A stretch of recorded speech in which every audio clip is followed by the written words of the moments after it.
Folks, today is Wednesday, April 29, 2020. Coming up on Roland Martin Unfiltered, the Trump administration. Oh, they're really optimistic. And Jared Kushner said what they did was remarkable and the best in history. I'm sorry, 1 million COVID-19 cases, 60,000 people dead, and they're praising themselves? Yeah, lots to talk about. Diddy causes a stir by saying black folks must hold their vote hostage, and Democrats must own up and pay a ransom in order to get it. We'll break that thing down with our panel. Also, comedian Godfrey is in the house. It's Wild Out Wednesday. We might well have some fun as well. It's time to bring the funk. I'm Roland Martin Unfiltered. Let's go. He's got it. Whatever the miss, he's on it. Whatever it is, he's got the scoop, the fact, the find. And when it breaks, he's right on time and it's rolling. Best believe he's knowing. Putting it down from sports to news to politics. With entertainment just for kicks, he's rolling. It's Uncle Roro, y'all. It's Roland Martin, yeah. Rolling with Roland now. He's funk, he's fresh, he's real, the best, you know he's Roland Martin now.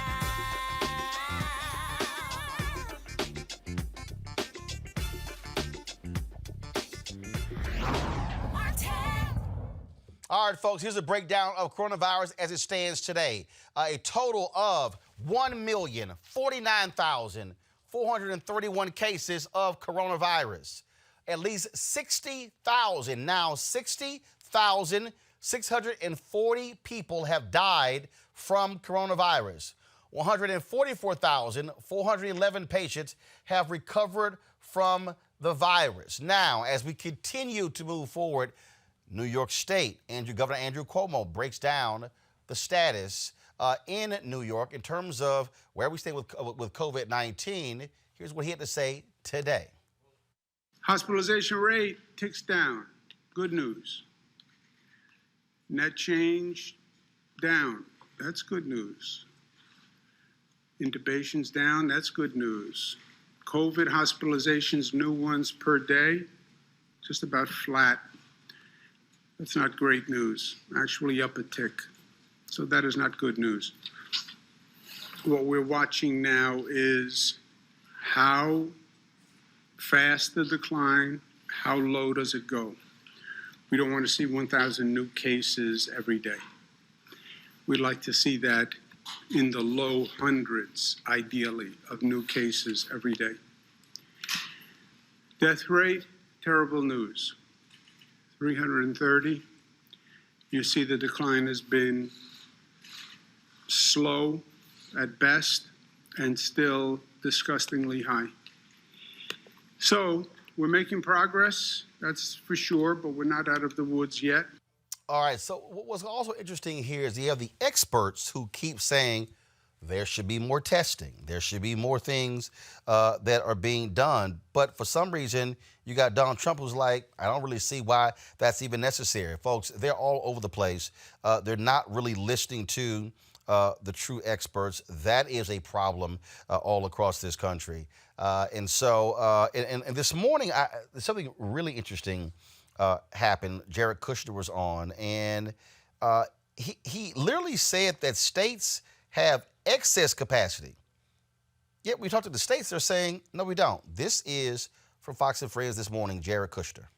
And now, everyone's talking about testing, and I have to say that the work that's been done over the last 60 days on testing has been absolutely extraordinary. We're at about 5.8 million tests now performed, by far the most in the world, and you're going to see that number continue to accelerate. We're starting another round of calls with all the governors today to ask them what additional supplies they need, what's their 2-month plan, what's their 6-month plan, and right now we fulfilled all the orders that the governors have. They have excess capacity in their states. Yesterday, Governor DeSantis was saying that he has more testing capacity than he has demand for the tests, and so we're really doing quite well with that. And I always find that we see the leading indicators, and often the media sees the lagging indicators, but the leading indicators, our testing, are extraordinarily positive. And I'm very confident that we have all the testing we need to start opening the country in accordance with the safety guidelines that President Trump, the Vice President, Dr. Birx, and Dr. Fauci laid out on April 19th. You know, you mentioned. And now, okay, you know, I'm confused. We have enough testing? But that's not what the experts are saying. My panel is A. Scott Bolton, former chair, National Bar Association Political Action Committee, Eugene Craig, CEO, Eugene Craig Organization, Dr. Cleo Monago, political analyst. Scott, I'll start with you. What the hell are they talking about? I mean, they are literally painting a picture that is completely different from what everyone else is talking about. And I mean, polls are even showing that 80% of Americans say they're not going back out because they're not comfortable with where we are. We have not tested enough people. It's political propaganda. That's all it is. And this is a medical issue. This is a pandemic, and they're propagandizing people's health and their lives. And by the way, let me clarify one thing when you're listening public or public watching, that where the government says we've done more testing, we've got more supplies, we've got more everything than any other country. Yeah, you got more disease than any other country too. You have more corona than anybody else, and you waited 70 days before you started addressing it. It's like you were part of the problem, and now you're celebrating that you're part of the solution. Said one problem. You got hundreds of thousands of people, I think 50,000 or 100,000 who have passed away. And so you're telling the public half the story, not the full story. And until we get a vaccine and until everyone can be tested, there is no logical or scientific reason to go back to work. Those shops in Georgia and Florida, they're empty, other than a few Trump supporters. Think about it. Okay, and here's the other piece. Listen to what Jared Kushner also said on the Fox and Friends this morning. And again, we're on the other side of the medical aspect of this, and I think that we've achieved all the different milestones that are needed. So the federal government rose to the challenge, and this is a great success story. And again, we're on the other side of the medical aspect of this, and I think that we've achieved all the different milestones that are needed. So the federal government rose to the challenge, and this is a great success story. Eugene, I'm sorry. More than 1 million people test positive, more than 60,000 dead, and this is 26 million unemployed. I'm sorry, can you please explain to me what's a great success story? We're not getting Eugene's audio. Okay, there we go, Eugene. See, I'm not the only one. Sorry, there is no success story here.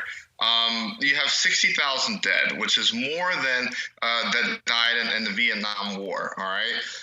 If we're looking at testing, the issue is that we don't have enough testing. All the experts are saying that we need millions of tests per day. We've only probably had about 1 million tested. The other thing is this: if we're looking at where we do have actual data, like the New York Police Department and Fire Department, you're seeing where 17 and 24% of their workforce has the virus, and these are people that interact with people every single day. So if you're seeing 17 and 24% within those confined groups that interact with people every single day, you're probably seeing much greater numbers. I mean, if we had full-scale capacity, you probably would see numbers of 20, 30, 40, maybe even 50 million people that have already contracted the virus. But the issue is this: it's not a success story. Jared Kushner's out there. I mean, they went to Fox and Friends, but that's the only place that will accept that rhetoric and propaganda from them. But the thing is, it's up to voters to hold Trump accountable. Cleo, again, great success story. This is not a success story. And see, what they're doing is they're saying, well, the initial models were saying 100,000, 240,000 could die. So, just 60,000 died, so success story.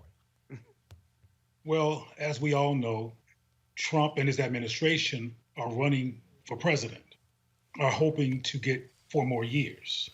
They're concerned that they might look bad if they don't say that they are doing well.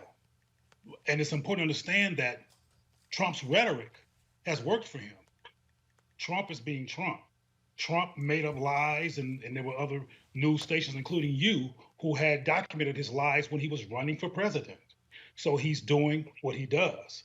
Now, of course, there's people in this society, including among his constituents, who are suffering.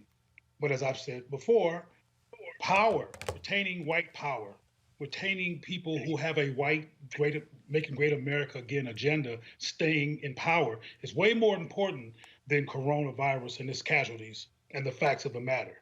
And the facts of the matter has never mattered to this party. And unfortunately, in some instances, it has worked for them in terms of the way they portray themselves. People say, okay, well, it sounds good. I mean, I've heard people applaud Trump, even after at hotels, et cetera, after he lied and just sounded ridiculous. Matter of fact, there's people on his cabinet right now who look at him sideways when he's speaking, like the woman that's over this whole coronavirus project. So we'll see what happens when the election comes up. Yeah, it is quite amazing to watch how all of a sudden they are redefining what is success. The reality is this, Scott. Trump's polling numbers are way down. There was one story I read coming in where he was yelling and screaming at his campaign manager on Friday for his failing poll numbers, but it's because he was running his mouth at news conferences and constantly lying to people. I mean, what you have here, this is just the real deal here. What Donald Trump wants to do is he wants to shove everything to the states and say, yo, I'm good. I did everything. I'm good. I'm playing. Y'all let me know what you need. That's why this whole deal, we're the backstop, we'll get this here. They do not want to assume any responsibility for this, and they want to blame, here's going to be the first thing, Democratic governors, Cuomo, Newsom, Pritzker in Illinois, the governor in Michigan. That's what the game here is. It's not to actually save Americans. That is not the plan here. No, and it never has been. Remember, the 70 days. 70 days they waited. They created the problem, and now they want to be seen as saving America from the problem that they, in large part, created. So that's the first thing. The second of all, when you wait 70 days, you cannot lead at that point. And so the most convenient part is we're going to be a backstop for the states, and then he can blame the governors, as he blamed China for withholding information, as he blamed the World Health Organization for not being allegedly honest. But the buck stops with the federal government. The federal government should be leading on this effort. They've certainly got more money than the state. And what you're getting on the ground from the state governors and some Republican governors is completely inconsistent with what the press conferences, the information from the press conferences. And wouldn't it be ironic and fitting that the economy has tanked because they waited 70 days? The information that they're sharing isn't the truth on the ground, so his supporters and his detractors are being affected by it. They're not testing the people that they say that they have tested. The revenue, or rather the resources, aren't on the ground unless in some states there are. And so this is something that Donald Trump cannot politically run away from. It sits right in his lap, and it'll be interesting to see, notwithstanding the polling, how many people, Republicans, Democrats, and independents, blame the White House. I haven't seen the recent figures, but some of the figures I looked at 2 or 3 weeks ago, that the blame was sitting, even with some of his supporters, on his lap, because it's been documented what he did wrong. The virus doesn't care about politics or Donald Trump. It cares about infecting people, and you can't politicize or create false facts or fake facts to beat this virus. This virus is winning until we get our arms around it. And look, again, at the end of the day, what this is the real motivation here, Eugene. Only thing Donald Trump can run on is the economy. And he is so desperate. He is so desperate to be able to say the economy came roaring back. See, stock market's going up. That's it. That's it. He knows he can't run on nothing else. That's it. Can't run from it. And look, this is what you're seeing, right? There's a poll released today that shows he's down in Texas to Biden by 1 point. Every other poll that's come out over the last week has shown him down to Biden in multiple places by 5 or 6 points. The economy is done for the year. I mean, the GDP report that came out today, the economy shrank 5%, and job losses and folks filing for unemployment skyrocketing week in, week out. And so his only thing that he could have run on was the economy, and that card is out the window. So he's freaking out because he knows that without and the only positive message he possibly could have presented, he has nothing to run on. So he's putting pressure on all these red state governors to restart their economies. But, what he doesn't understand is that forcing these restarts early will actually cost lives, and a lot of those lives will be Trump supporters. Cleo, I'm sitting here looking at the New York Times, and it says the U.S. coronavirus death toll is actually higher than reported. According to CDC data suggests total deaths in 7 hard-hit states are nearly 50% above normal. Mm-hmm. That's what the CDC is saying. When you look at these numbers, and they're talking about New York State, New Jersey, Michigan, Massachusetts, Illinois, Maryland, Colorado. Well, this is to be expected with a respiratory virus, a virus that's transferred through spittle, through breath liquids, and people breathing. And so not everybody's wearing masks, and no one knows when they first came in contact with coronavirus. So I think that we're still going to be hearing more and more, as you have just showed us with that data. But I think it's interesting when you go back to Trump, is to understand that he has never been able to admit fault. He has never been able to admit when he's challenged. He's always used rhetoric and talking about how wonderful and how great and how excellent and how beautiful and how perfect things are to come off as winning. He's always been able to talk his way through things. And I'm not sure, because the man was a crook day one in 2016 and before when he was running, if he'll lose. I mean, obviously, statistically, it looks like he's going to lose because, as Eugene mentioned, he can't use the economy anymore to say, look how great I am. But we're being logical again. And logic is why people thought that he was not going to become president in the first place. There is some conscious or unconscious concern among his constituents and people who don't allow themselves to be known to be part of his constituents about white people staying in power. But at the same time, Biden is white, Biden is running, and Biden is not particularly affirming of black people in demonstrative ways while he's running. As you know, they're talking about hoping that he picks a black woman. That's a whole other topic. But the bottom line is that, getting back to Trump and this virus, he lost. We lost. And the reason that in the very beginning it took us so long to jump aboard and take care of this is because, again, he's very concerned about how he looks. And he didn't want to talk about any tears in what he was doing. And here we are. But we will see, and it's still a mystery from my perspective, if that's going to matter when it comes to the next election, even though Biden is an older white man too. So that helps. That will help in terms of creating some real competition for Trump. All right. Yeah, but Roland, one other thing is he can't grow from that 40%. He couldn't before, but he really can't now because of the economy and this pandemic. I gotcha. All right, folks. What's the role does vitamin D play in all of this? Tyler Perry dropped this video yesterday, and I said, you know what? Let's have this conversation with the doctor. So this is what Tyler said yesterday on his Instagram. Talk about something that's very serious. And listen, this is not a cure for COVID-19. Please hear me clearly. This is not a cure for COVID-19. But I have a bunch of my doctors, I talk to them quite often, and my dermatologist in LA, Dr. Programs, brilliant woman. And we were talking about vitamin D. And for me, my vitamin D is low. It's always been low. For most African Americans, it's low. Everybody that I know who goes to the doctor regularly, all the black people that I know who go to the doctor regularly, their vitamin D is low.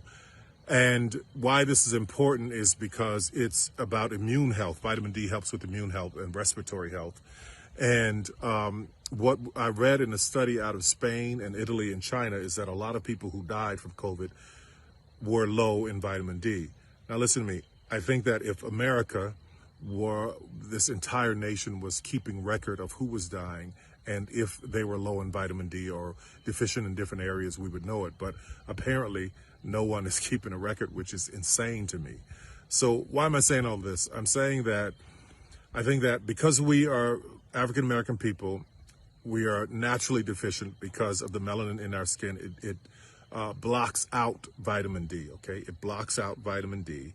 And for the most part, not all of us, I'm not saying all of us, but a lot of us just don't like to be in the sun. And that's where vitamin D comes from. It comes from the sun. So please, please, see your doctor if you can, or call them when you're doing telehealth or what, and ask them about checking your vitamin D. Don't want anybody to go to the hospital right now. I know it's really difficult to do, but a vitamin D supplement is very, very helpful in just immune health. So I've been telling everybody I know, take your vitamin D. Dr. Grimes would be very happy that I'm telling you this, because we as black people, we got to take care of ourselves. Now listen, not just black people are deficient in vitamin D, but we are at higher numbers than others because of the melanin in our skin. So vitamin D can help with immune and respiratory health. So please take your vitamin D. God bless you guys. Stay safe. I love you. We'll talk soon. All right, joining us right now is Dr. UTB Essien, core investigator at the Center for Health Equity Research and Promotion at the Pittsburgh Healthcare System. So, Doc, you heard Tyler Perry talk about vitamin D, what folks are saying, what they're seeing in Italy. Any truth to that in terms of the United States? Is that an impact here? We also, of course, with the craziness we heard last week with Trump talking about the sunlight and the body, and can we shoot the light on the inside out, all that nonsense. Dr. Birx did also say the importance of the role the sun can also play in impacting this virus. Please explain. Sure. So first of all, I applaud Tyler Perry for staying attuned to the Italian Chinese literature. I think I see noted the immune system does play an important role in managing any virus, whether it's this novel coronavirus or the influenza virus. When patients present to the emergency department or end up in the intensive care unit with a severe respiratory infection, vitamin D levels are really not a laboratory test that we check, just because by that point it doesn't necessarily influence or further change the course of the infection. I think, as has been suggested, and not just by him, but other commentators, vitamin D levels, vitamin C, all of our natural vitamin levels are really important to keep on top of, and are just a part of the prevention planning that we advise any patient during this crisis. But I would hesitate to say that vitamin D is the be-all and end-all of this pandemic, or the reason that it's disproportionately infecting individuals of color, as we're seeing right now. So when you heard Dr. Birx last week talk about the role the sun plays in this, what about that? Yeah, so I think that may be important. As we know, the data around so many different processes, whether it's actual medications to treat an acute infection or being prevented by the sun, we just don't know, given how early we are in the stage right now. I know we've heard about ultraviolet light and light affecting and being able to clean surfaces, but in terms of its role in preventing individuals from actually both preventing the disease as well as treating the disease, we just don't have that information right now. So one of the points that's very interesting when Tyler made that point, I think back to a conversation I had with Dan Gaspy. Dan Gaspy, of course, many folks know, he's the widow of B. Smith, and when he was going through his prostate cancer battle, I ran into him on the streets of New York, and he was like, Roland, he said, same thing. He said, man, get that sun. He kept talking about vitamin D as well. And it was interesting. He said, no, he said, man, I said, look, Dan, I play golf, so I ain't got no problem being out in the sun. I said, I'll be in the sun for a 4 or 5 hour golf round. He says, good, because too many of us aren't getting enough sun. Make sense? No, I think that's right. And as we know, the fact that we are not getting enough sun, I don't think is just because we don't like the sun, as was mentioned earlier. I think we know just in the middle of this crisis that individuals of color are more likely to be essential employees. Those employees aren't typically working out in the sun. They are behind in offices. They are working in maintenance roles or janitorial roles, or even within the health system. So unfortunately, it's not a luxury that many of us have to be able to sit out in the sun. So I think that's one important point to make. But I certainly agree that as much as we can, we need to get out there and practice healthy living, whether it's getting out in the sun and exercising, whether it's eating healthy to be able to obtain the majority of the vitamins levels that we need. So a healthy diet is generally going to get us enough of the nutrients we need without needing to supplement it in any way. But of course, we know we're being asked to stay home as much as we can right now. So being careful and cautious about going out as much as we can will be great. And I will also note that Tyler Perry mentioned that individuals should try and stay out of the hospital because to get this vitamin D level checked. And I am approaching that comment with caution as well. If individuals are sick, if they have chest pain, shortness of breath, any really scary findings or symptoms, please call your doctor. If you have one, please show up into the emergency department. More and more data are showing that individuals with heart attacks or chest pain, for example, are staying out of the hospital during this crisis. And that, I think, eventually is going to be as scary as the deaths from coronavirus. Well, unfortunately, we also seen the stories of African Americans trying to go to the hospital, get tested, being turned away. Let's see if my panel has any questions. As we're going to put you in a 4-box here. Let's first go with Cleo. Any questions for Dr. Essien? Questions? Well, I didn't have any questions. No. A question. One. A question.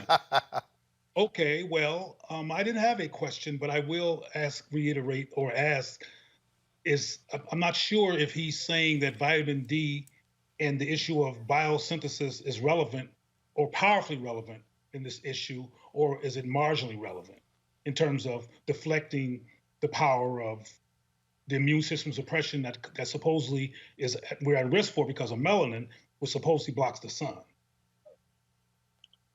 Right. No, that's an important question. And today we don't have any large studies or small studies to show that vitamin D levels are associated with higher mortality or higher rate of getting infected. As was mentioned, having a whole healthy immune system, both on vitamin D levels and all of the other levels in our body, are important. But at this time, I don't believe that clinicians or researchers are advising that individuals stock up on vitamin D to boost up those levels, nor are they advising to make sure you check those levels. We continue to advise a healthy diet, eating our fruits and vegetables, exercising as much as we can, whether it's getting out in the sun to do that or otherwise. But the data right now are not supporting yet to boost up with additional vitamin D levels, if that's helpful. Eugene? What are some of the, are there any other alternative ways to consume vitamin D other than like natural sunlight?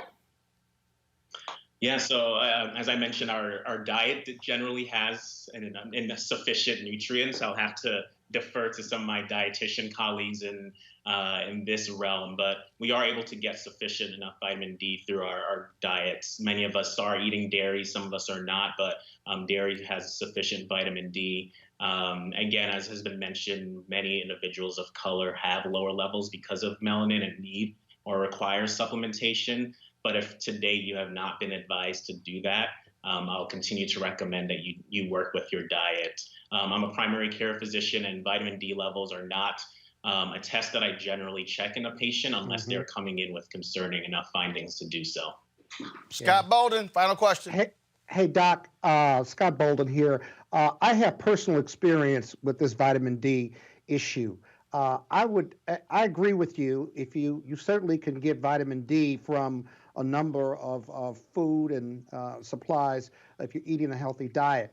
But my doctor, a simple blood test where the doctor directs you on what they want to test, vitamin C, vitamin D levels, all kinds of a complete workup of your blood indicated that I was deficient in vitamin D. And so he put me on vitamin supplements of about 5,000 milligrams of vitamin D. And I've been on them for the last 3 or 4 months. And now after COVID, I'm going to go back and see if that raised my level of vitamin D. And so none of us are spending enough time outside. I'm not a big milk drinker. But the supplements, I find, I mean, I don't notice them other than the fact that I take them every morning, and I presume my levels will go up. That doesn't mean I'm not going to get COVID or anything, but your patients, if you go to your doctor and you do a full blood work, if you will, you can see what your vital numbers are across the board. It's really a fascinating process, and then obviously can get supplements if we're not going to get enough through our diet. So I'm on them right now. You don't notice them physiologically, but I'm taking them because of the doctor's order. I urge everyone to get a full blood workup once a year or once every 2 years just to see. So I appreciate your leadership on this issue. And you have a comment on what I just described or what I was prescribed by my doctor? No, I think that sounds right. And like you suggested, I similarly recommend that anyone gets in to their doc once or twice, either annually or biannually. As we get older, certainly prefer to see folks annually and get that full lab checkup. Again, the vitamin D level is not a regular check, just as the kidney tests or the other salts in the blood are. But certainly if your levels are low and that recommendation is needed, I support that, what your doc is doing. And like you said, it's usually a simple pill to take. All right, then. Your A1C level. So thank you very much. All right, Dr. UTV, Essien, I appreciate it, man. Thank you so very much. Thank you. It's been great. All right, thanks a lot. All right, folks, let's go to our next story, and that is House leaders will not bring lawmakers back to D.C. for work next week after being warned by the congressional physician about the continued spread of the coronavirus in D.C. and its suburbs. That means they will continue to be on the sidelines while Senate Majority Leader Mitch McConnell brings his chamber into session to process Donald Trump's judicial nominees and start work on a new coronavirus relief bill. First of all, let's just be real clear, Eugene. They don't give a damn about that relief bill. Mitch McConnell he's all about the judges. He does not want there to be any delay whatsoever in confirming far right-wing, largely white male judges. That's right. Listen, Mitch is concerned about power. All right, that it comes down to one thing only: power. And look, he will confirm these judges if he was the only senator on the floor of the Senate.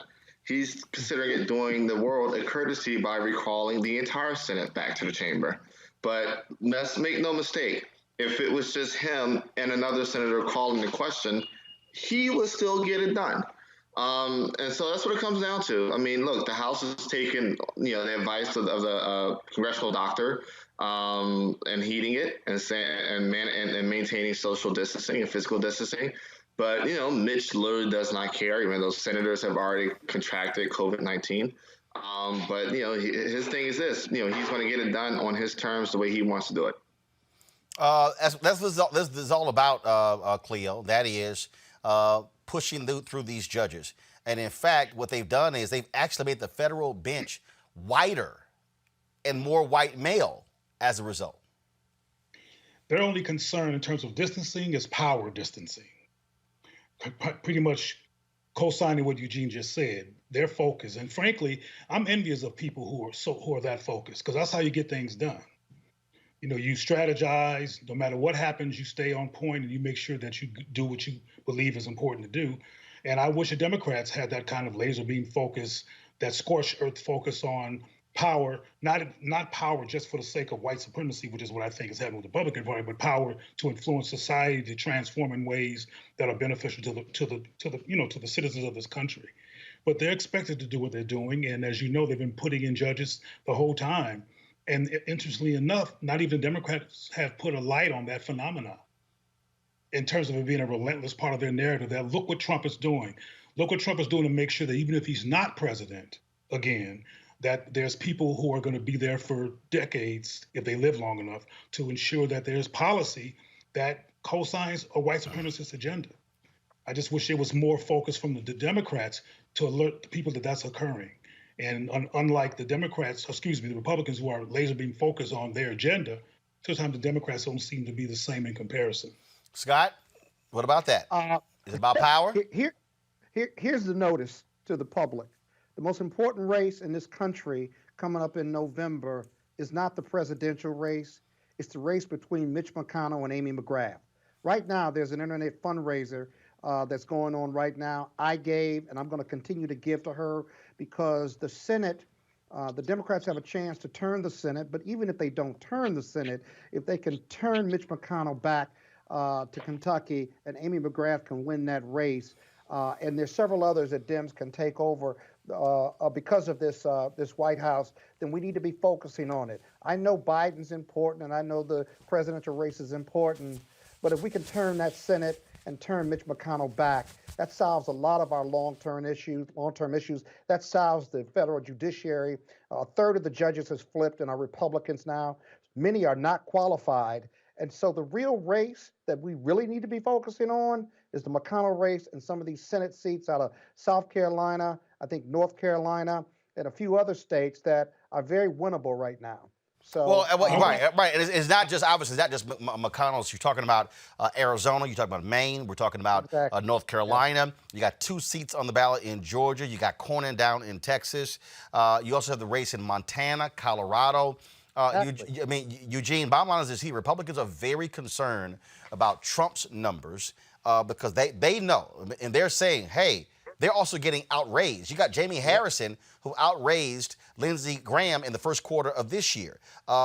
Amy McGrath, who is going against, first of all, she's not going against McConnell. They get to have the primary there because you got a brother who's also running in that race as well. So the bottom line, so Kentucky has not had their primary. So we don't know who the Democratic nominee is going to be, but Republicans are going, wait a minute, we're getting outgunned, outraised by these Democrats. There is worry among Republicans that they could very well lose the U.S. Senate. Very much so. Oh, yeah, the Senate's gone. For all intents and purposes, the Senate's gone.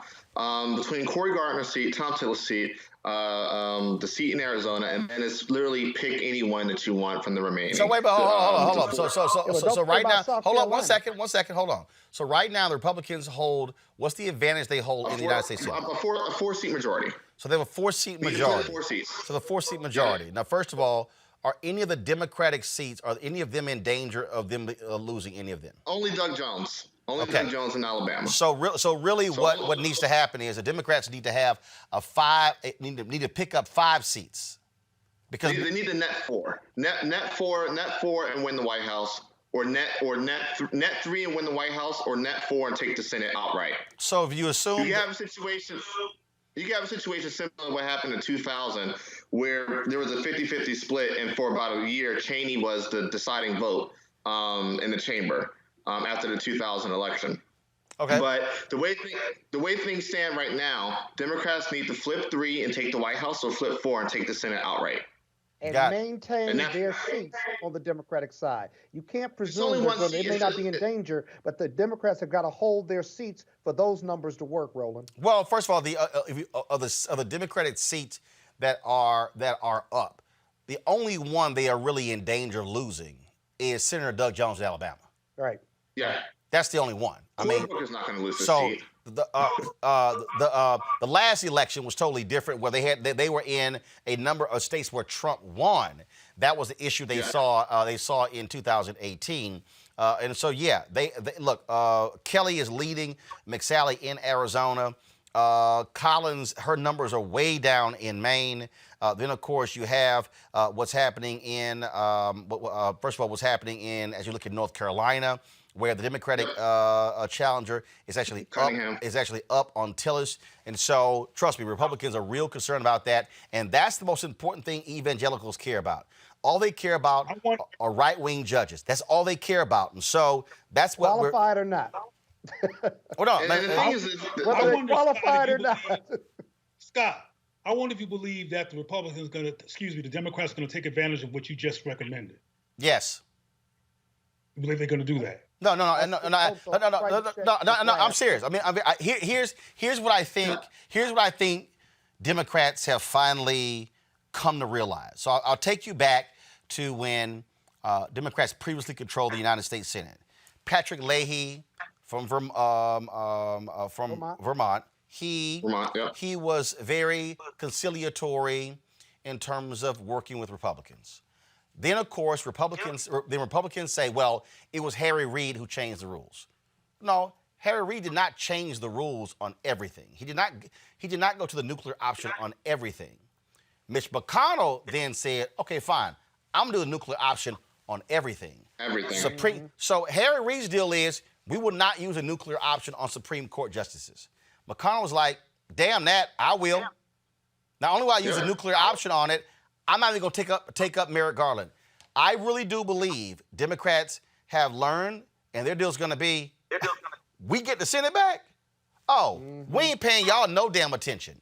And this is where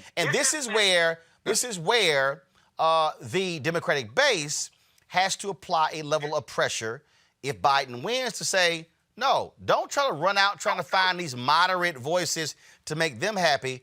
Do exactly what they did. You pick the most hardcore folks you have and say, y'all ain't got the votes. So I don't care.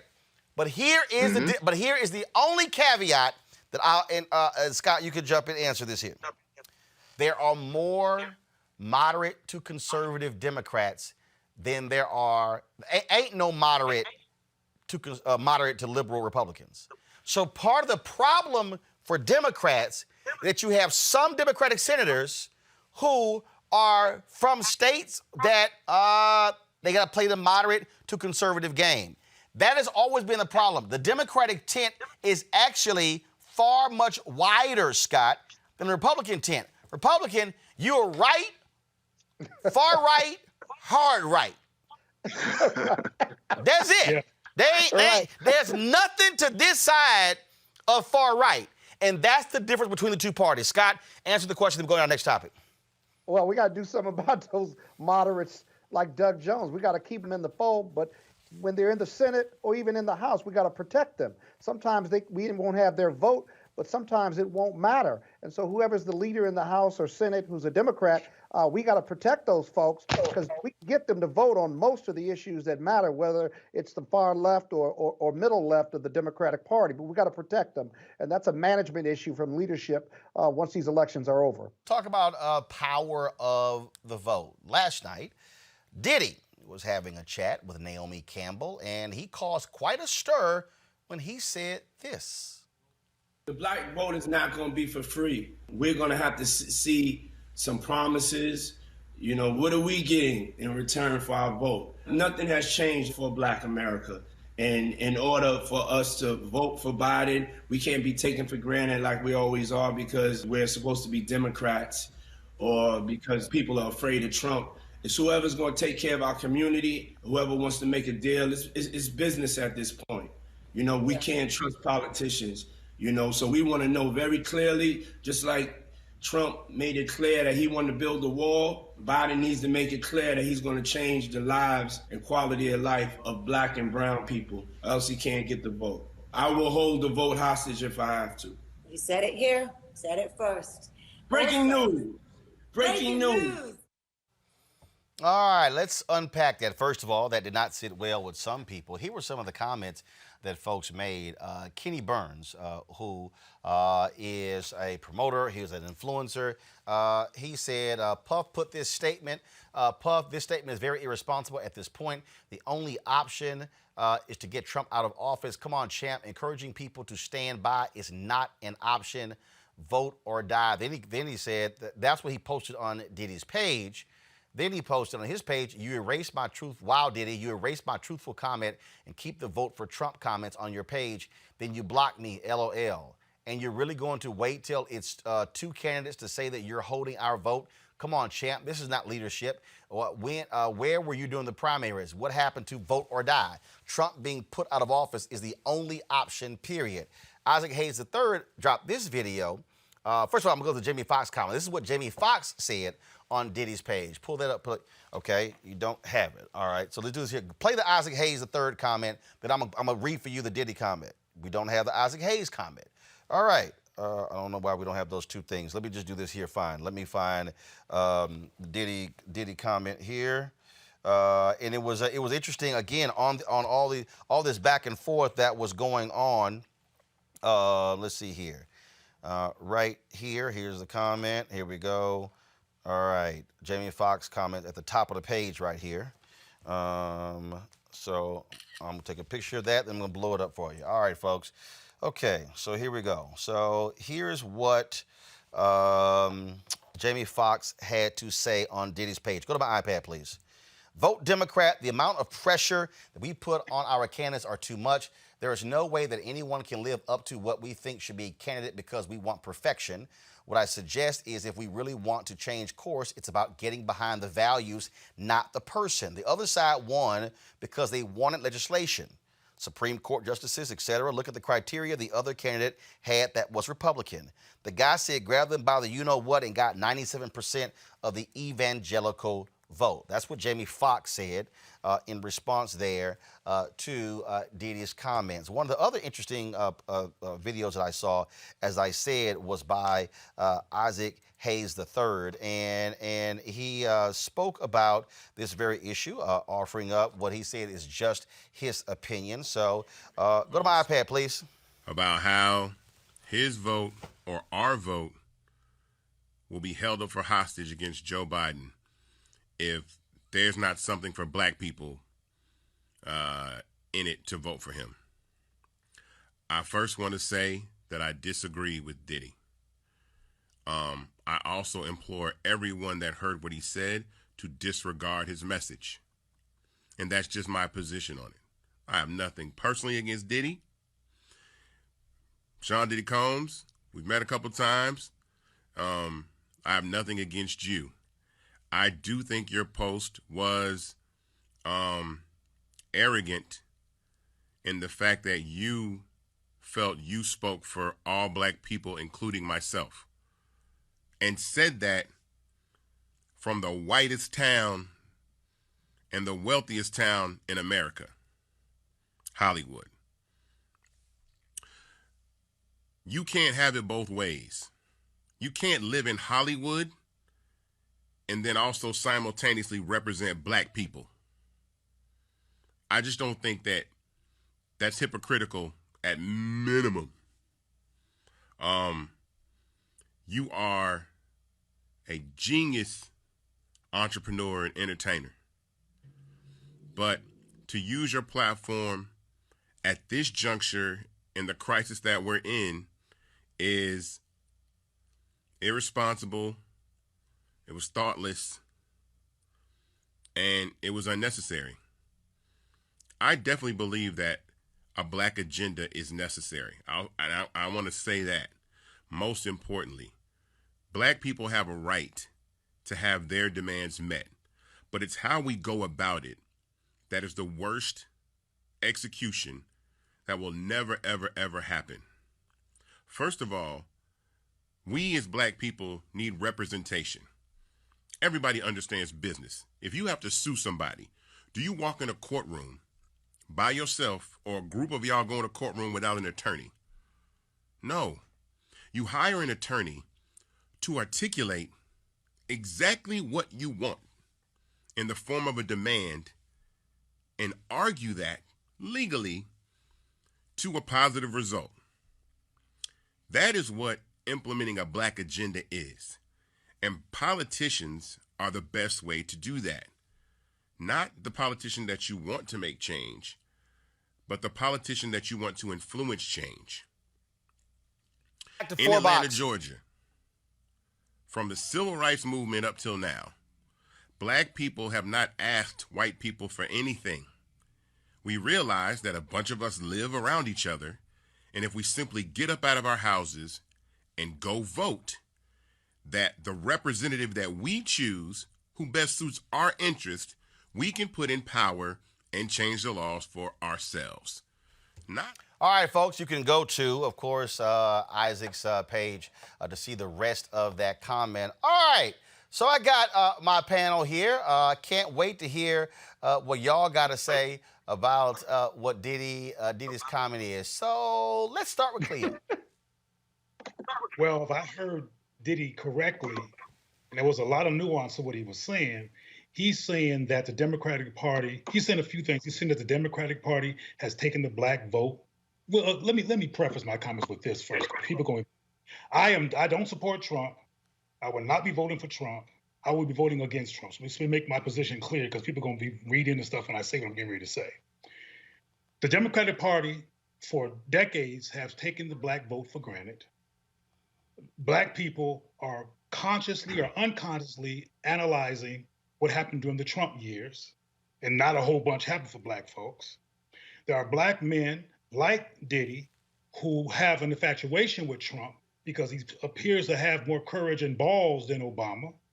And ironically, they're infatuated with his straight upness as opposed to, for example, when Obama was called a liar during that congressional speech, he didn't say nothing. And we can go on and on with some of the things that have some black people, particularly males, looking at Obama as not particularly strong. I don't support Trump. I don't think he's strong. I think he's nuts. But I do understand how people are interpreting him as a so-called strong leader, even though he's dysfunctional and a liar. People like Diddy, there's a lot of brothers who are thinking like him, who are saying both of them have good points, both of them has bad points. They have to prove something to me. That's a real perspective. And I also understand the perspective of get Trump out no matter what. But what people need to understand is not everybody has that perspective, because not everybody believes that what the Democrats has done in concrete terms has been particularly beneficial to black people, have protected black people from police brutality, have protected black people from the wrath of the white supremacist agenda of this country. And they don't feel like they've been defended, protected, or even spoken to in demonstrative ways by the likes of Obama and other Democrats. So people like Kanye and like Diddy are not looking at Biden and Trump as the devil and the angel. Look at them as people who have devil qualities and both who have angel qualities. And if they don't, and if Biden, who's supposedly the blackest of the two because of the Obama association, does not demonstratively show and articulate things he's going to do for black people that he's going to be able to be convincing about, a lot of black people, particularly males, are not going to vote for him. Oh, Scott, listen. So, Scott, listen. So, Scott, so hold on, one second.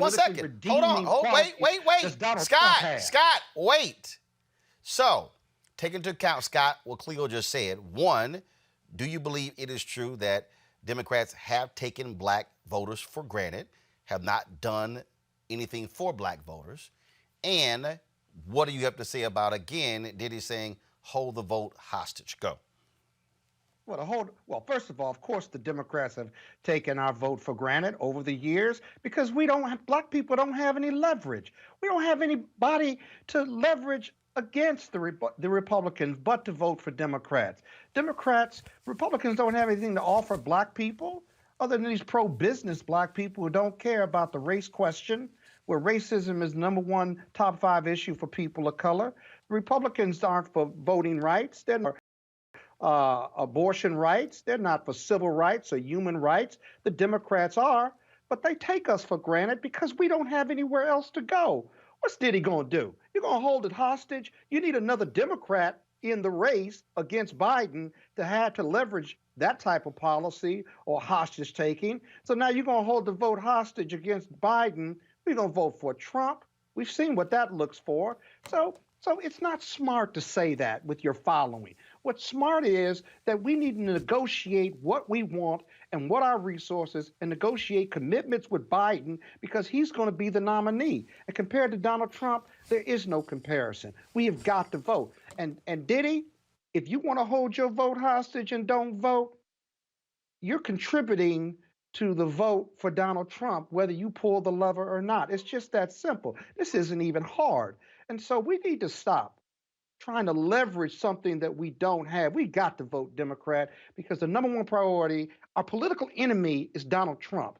It's no time for this leverage discussion. After the Democrats get in office, let's have that leverage discussion. And right now, let's talk to Biden about how the congressman from South Carolina, the majority leader, saved the Democratic Party, saved Biden's nomination, and we need to be negotiating with him right now, not about not voting for him, but about what we're entitled to, what we want, and how he's going to change urban America and the life of black folks. Better, bigger, and brighter, even under Barack Obama. How's he going to do it better? We negotiate that now, but we don't say we're not going to vote for you because that'll ring on deaf ears. Eugene. I don't think he said he was not. One second. Hold on, Cleo and Scott, hold on. Cleo and Scott, hold on. Eugene. All right, I got 3 quick points. All right. The first is this. This is extremely ill-timed and irresponsible on Diddy. I mean, extremely ill-timed, irresponsible. If he wanted to take this stance, he should have took it a year ago when there was an active Democratic primary, and he could have maybe even played kingmaker within the primary. I mean, he has the cash, he has the influence. He could have leveraged both to a candidate that he liked or supported. That's the first thing. The second thing is this, all right? We got to look at what's going on with Diddy over the last couple of weeks for what it is. He's fetishizing and bastardizing this space. Revolt's hurting for content. Most of the entertainment industries are shut down right now. So what does he jump to? News, because, in his eyes, it's easy to produce, right? And so what is he doing? He's now taking a stance that, one, will hurt black people in this particular time, but two, it's just to grab headlines and clickbait to maybe drive attention to whatever show that he's trying to black news show he's trying to develop. We always welcome more black media, but this isn't the way to do it. You don't fetishize and take advantage of this particular space that's being curated, because it's not as if they're grabbing voices that are actually knowledgeable on the issues that they want to cover. They're grabbing celebrities to come talk about this stuff, this shit that they don't know what the fuck they're talking about. So that's the second part about it. The third thing is this, all right? If Sean P. Diddy Combs really wants to have influence and effect within this space, this is what he needs to do. First and foremost, you're wealthy, all right?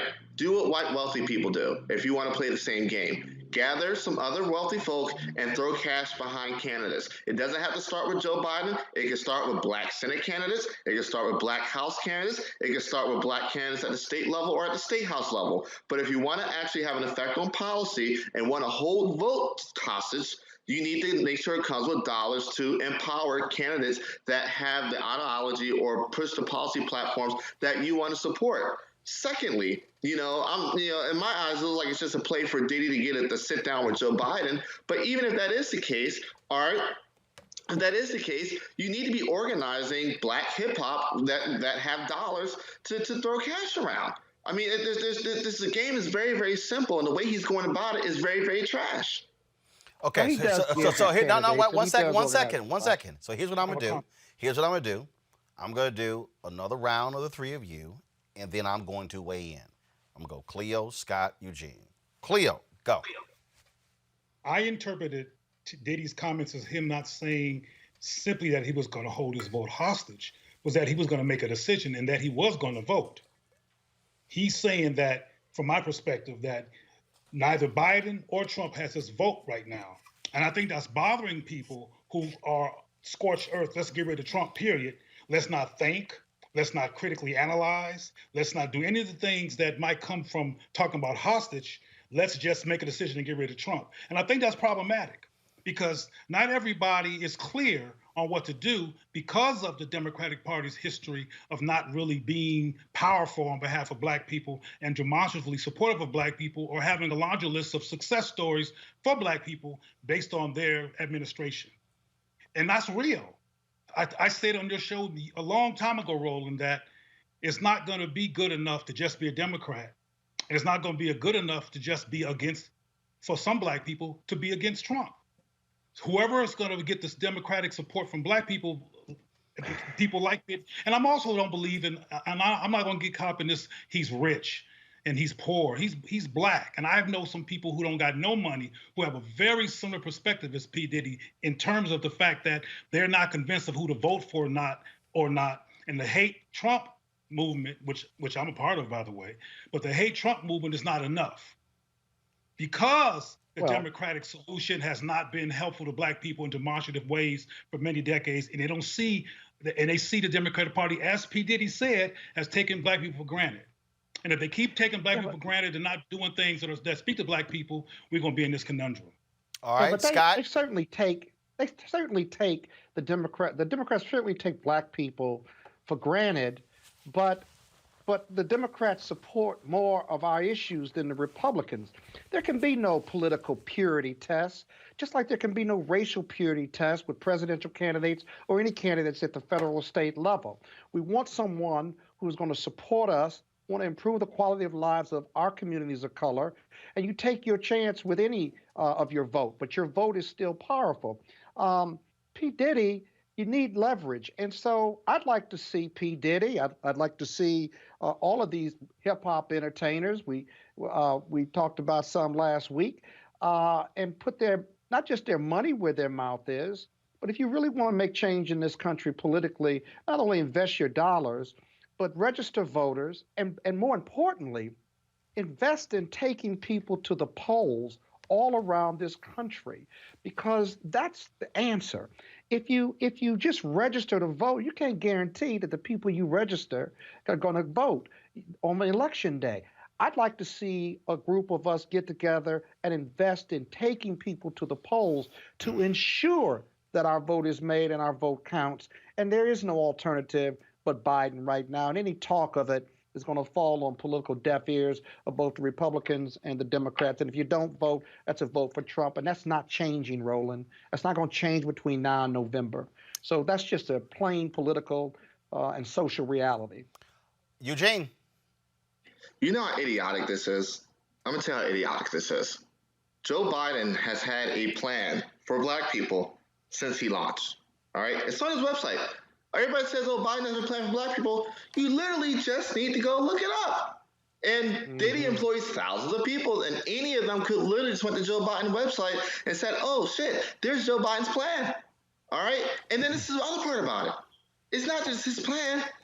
As the election is going along, he's pulled pieces from all the other candidates into his black plan. He's taking pieces from Kamala's plan. He's taking pieces from Elizabeth Warren's plan. He's even now taking pieces from some of the things that Bernie Sanders is throwing out there. He has a black plan. And for P. Diddy and others to come back and say, oh, man, we're not going to do anything until Joe Biden comes and presents his black plan, they look idiotic and dumb because it's right there.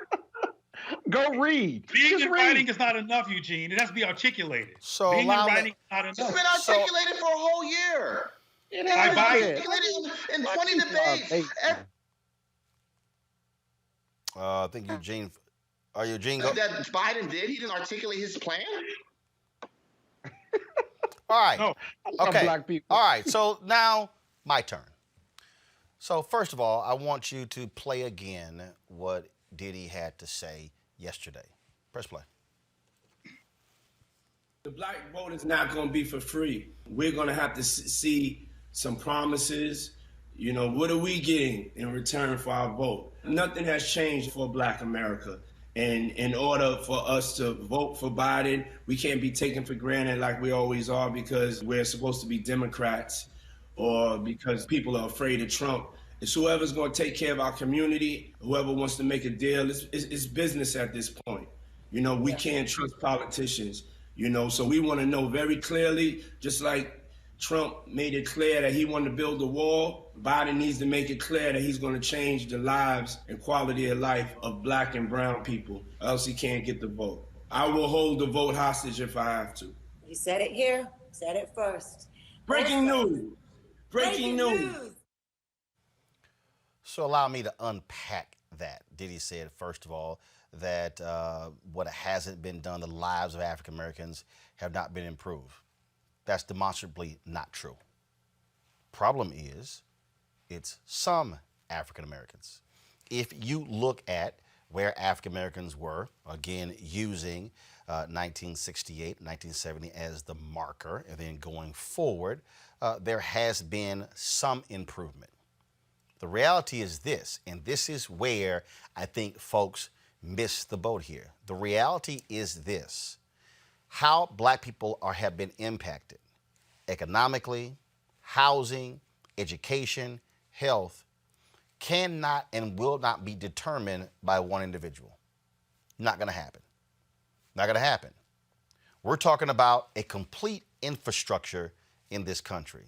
President, Congress, judicial, governors, state houses, county, city, school boards, the entire apparatus. So no one person actually impacts that.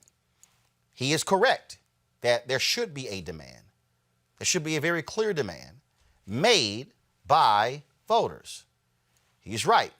Evangelicals made it clear what they wanted from Trump. They accepted him and all of his hoeing ways. They accepted him and the porn stars. They accepted all the cheating on the wives because he said, I'm going porn right-wing judges who are going to get rid of abortion. We know Donald Trump is actually pro-choice, but he will say whatever he needs to say to get their vote. What you also have here is that part of the problem is you have this fractured leadership. Isaac Hayes III talking about, well, who goes and represents. Well, it's part of the deal. Does the NAACP have an agenda? Yes. Does the Urban League have an agenda? Yes. Do civil rights legal groups have an agenda? Yes. Does the CBC have an agenda? Yes. But then we get to this whole debate, well, they don't represent us, they don't represent us, they don't represent us. So then how in the hell do they get there? So who do they who do they represent?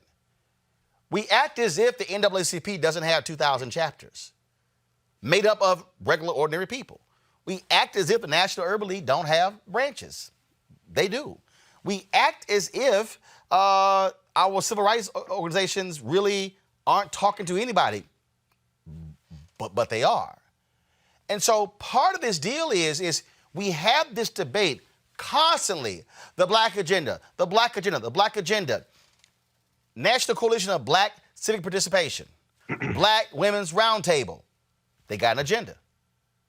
They got an agenda. Sororities, fraternities, Black BYP 100, Color of Change, they got an agenda.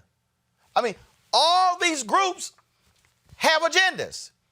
You have people who are gay, who trans, church, conservative, who are sports, entertainment, media. I can go down all of them have agendas. The question then becomes, to Scott's point, how do you then mobilize and organize after the fact? Yep. See, that's the fundamental issue that I believe we keep missing. Let me take you back. I said the exact same thing. You can go back and read Essence Magazine, January 2009, where I wrote that we can't just be excited and think these things are going to happen just because Obama's there. Said it point blank. In fact, if you read my book, The First, President Barack Obama's Road to the White House, as originally reported by Roland Martin, I wrote it in the book. Spike Lee, in my interview with him, says it, that these things are not going to magically happen just because you got a black president. It's what you do also after the fact, which now means how do you mobilize and organize? One of the fundamental issues that we have, folks, is also how do we take our resources and then begin to say, move people? So let me just give you an example. Where did Reverend Jackson really derive his power from? When he ran in 1984 and 88 and put 2 million new voters on the rolls. Mm-hmm. That is what elected Richard Shelby as a Democrat to the United States Senate in Alabama. Now, he later became a Republican. But if you go back, Richard Shelby was elected as a Democrat in Alabama due to the black vote. If you go back and study, especially 1988, you will discover a number of African Americans who ran for sheriff, city council, county commissioner, state rep, state senate for the first time and won. Because Reverend Jackson put to going out, registering people. Y'all, that's a tangible number. See, saying I have millions of people on Instagram, Twitter, Snapchat, Facebook, YouTube, Tumblr, TikTok, does not actually translate into real power. Real power is when you're able to come to the table and say, if I go give this directive, they will follow. Right. Now, there's a real negotiation. After 2016, I had Bob Johnson on my TV One show, and he was talking about how African Americans, how we need to work with Trump. And let me be real clear. Do I think Trump is awful? Absolutely. Do I think he is atrocious? Absolutely. But are we still constituents of the United States of America? You damn right. And so therefore, we still deserve a seat at the table. Fine, we'll bring our own chair. So here's what I actually hope happens. And I go back to that Bob Johnson conversation. When I said, Bob, when are we going to create a black specific fund whose sole job is to register, train, educate our people? Because what we cannot do is continue to have this conversation where we're waiting. This is us right here, okay? What's the candidates going to do? What's the candidates going to do? Are the liberal groups, are they going to then put money into our voter registration efforts? No, here's the deal. Who are the 5 largest black get out the vote entities in the country? I would say, sure, you got the NAACP here. Sure, you have the National Coalition Black Civic Participation. You got Black Voters Matter. You can also talk about DeJuan Thompson's group, Be Woke. And then we could talk about a number of smaller organizations that are in various states. So the thing then becomes, okay, so in order for us to hit a certain number, so what is it? Like what's the number? Like we know this. There are 250,000 eligible but unregistered black people in South Carolina. We know there are about more than 300,000 in Georgia. There are 900,000 eligible but unregistered black people in Alabama. 500,000 of them are African American. There are several 100,000 in Mississippi. Then what's the number in Florida? The reason Andrew Gillum is not governor of Florida today is because in the red counties in Florida, that's right, the turnout in those counties range from 65 to 75%. If you pull up the chart, it would take you about 13 to 14 counties to get to the first blue county, and the number was 57%. So what am I saying? What I'm saying is, on one hand, you have education, mobilization, organization, registering people. First off, education, why voting matters. I'm not telling you who to vote for. I'm saying why voting matters. Then I'm connecting the dots between federal, state, local. Because when somebody comes along and they say, well, local is really the most important thing, forget everything else, that's a lie. Because local is going to ask state for money. State is going to ask federal for money. Local is going to ask federal for money. So you can't say those things are separate and divorced. So now let me deal with it. So now you say, okay, fine.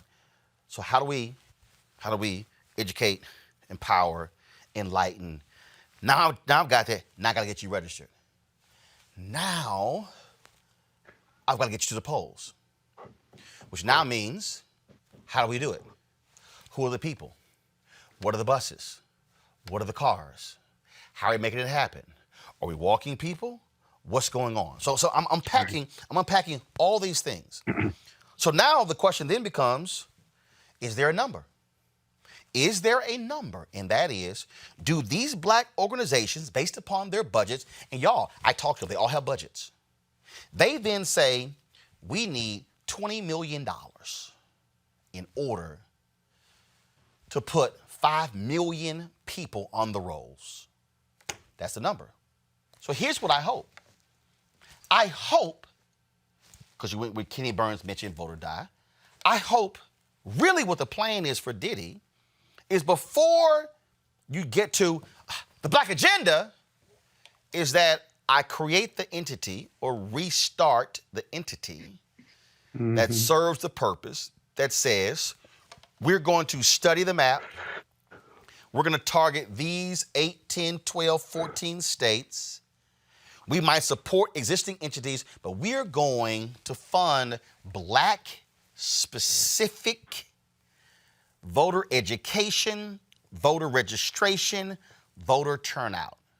And when you have the entity, you have the data, which means that you have the name, the phone number. I want y'all to go to the New York Times and read the story they did on Brad Parscale, the campaign manager for Donald Trump, how they're using data to drive.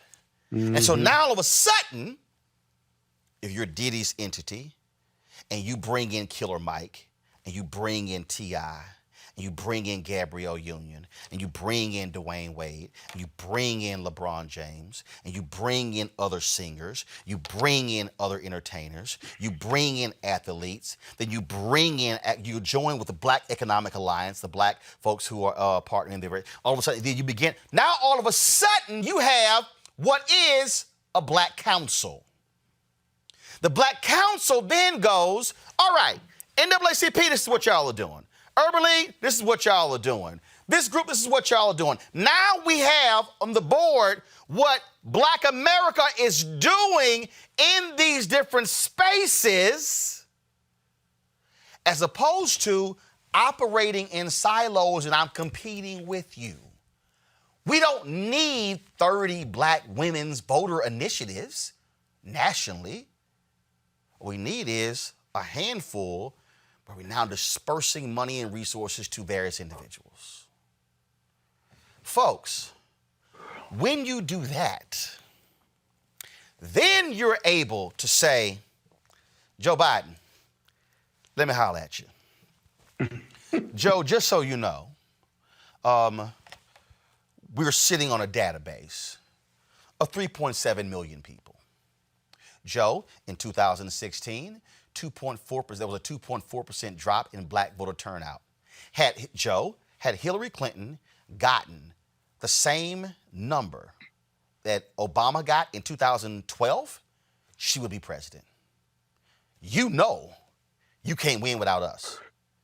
You know that it cost $1,000 to convert a voter that don't like you, meaning a Republican, versus it's cheaper to convert to get somebody who's already more in line with you, and that ranges from $20 to $50 in terms of how you target them with ads, things along those lines.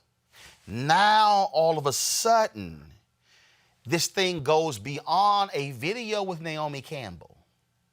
It goes beyond a post on Instagram to what is the most important thing, and that is infrastructure. That is how you're able to move.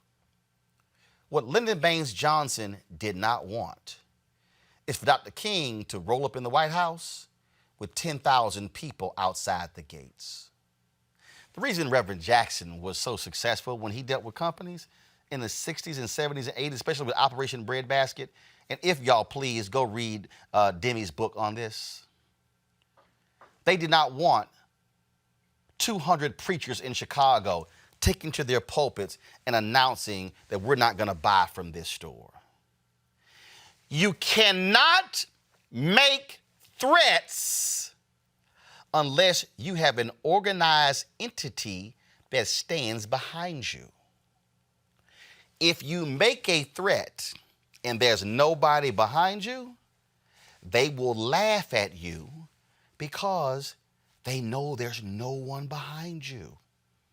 Exactly. To put it simply, you ever seen somebody walk up to somebody else talking all kind of smack because they think they boys are behind them? And then they say, me and my...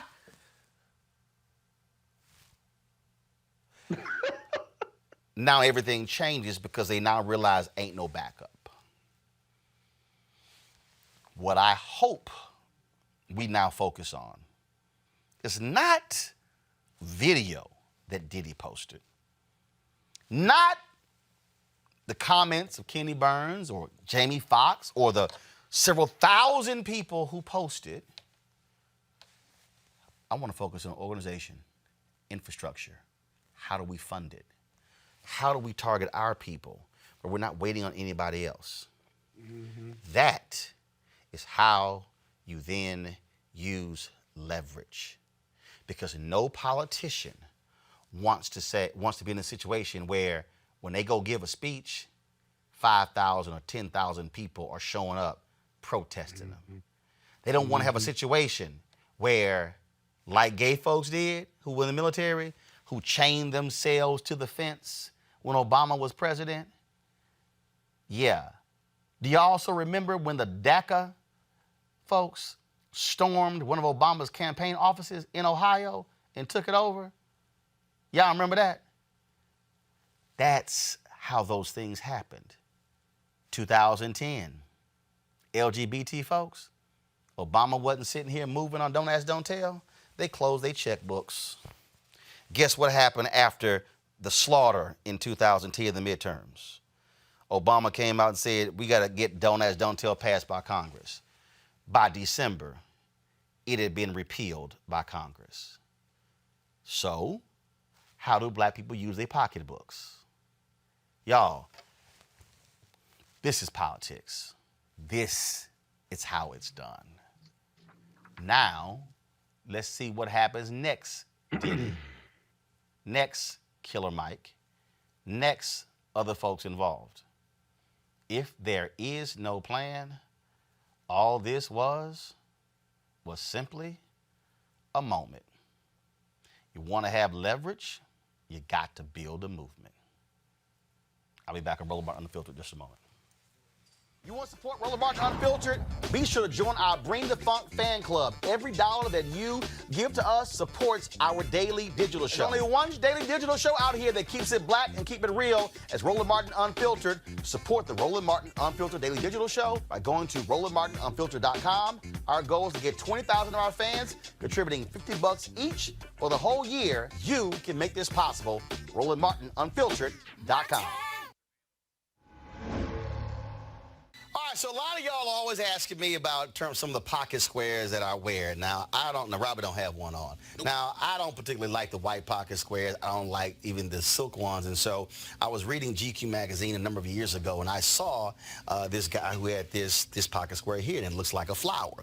This is called a shibori pocket square. This is how the Japanese manipulate the fabric to create this sort of flower effect. So I'm going to take it out and then place it in my hand so you see what it looks like. And I said, man, this is pretty cool. And so I tracked down, it took me a year to find a company that did it. And so they make these about 47 different colors. And so I love them because, again, as men, we don't have many accessories to wear, so we don't have many options. And so this is really a pretty cool pocket square. Now, what I love about this here is you saw when it's in the pocket, you know, it gives you that flower effect like that.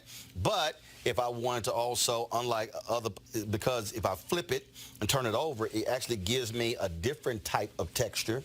And so therefore it gives me a different look. So there you go. So if you actually want to get one of these shibori pocket squares, we have them in 47 different colors.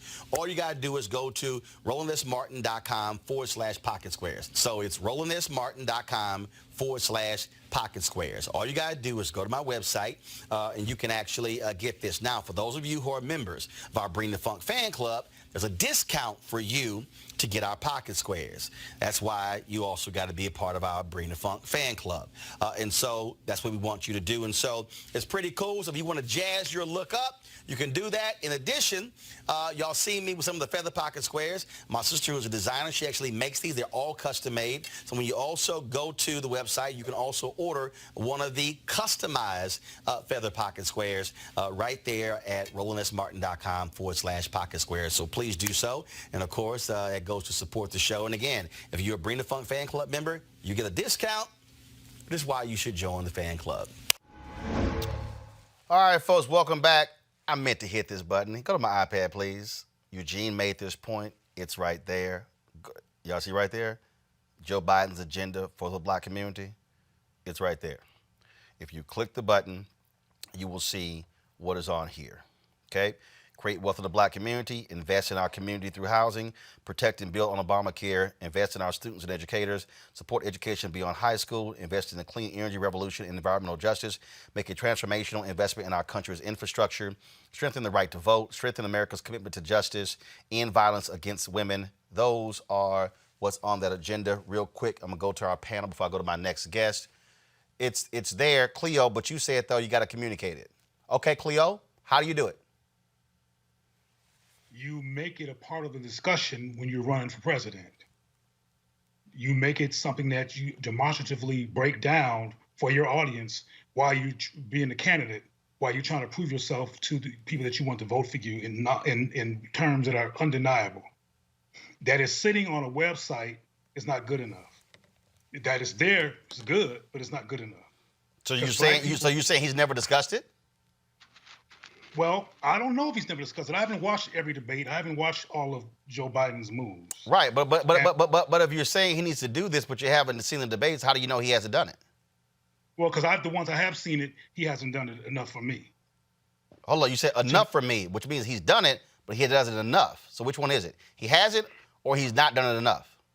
Okay, I'm saying two things. One is I have not followed all of his movements. He might have done something, is very likely he's done something that I've never seen. But I have seen him debate. I have not seen him or any of the candidates talk about issues wrong with black people in ways that made it real clear that they had our back. Well, and this is what I'll say, Eugene. Part of that problem is but that's also what happens when you also don't have discussions, where you don't have debates or town halls on black networks where black people are. I mean, let's just cut to the chase, y'all. You're not going to have those conversations in depth on mainstream networks that are white controlled. You're not.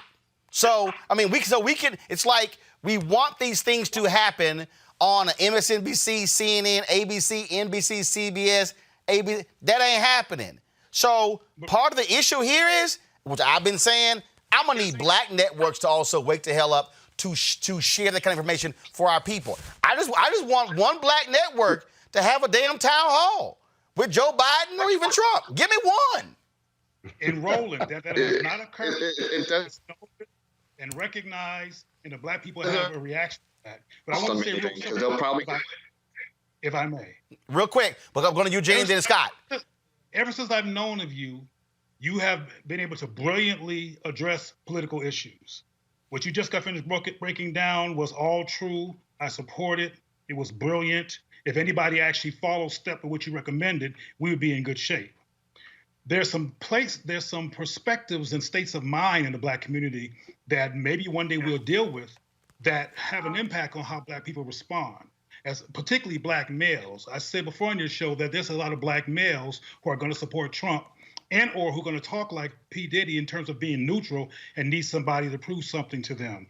There's a perspective, there's a reaction to a hostile environment that black men live in that this society and that Democrats has not resolved. Got it. The police brutality, the portrayal in media, the criminality, the over-incarceration, et cetera, has not been resolved, and there has not been a Democratic Party speaker that with some power and clout that's act like they care about that issue enough to change it.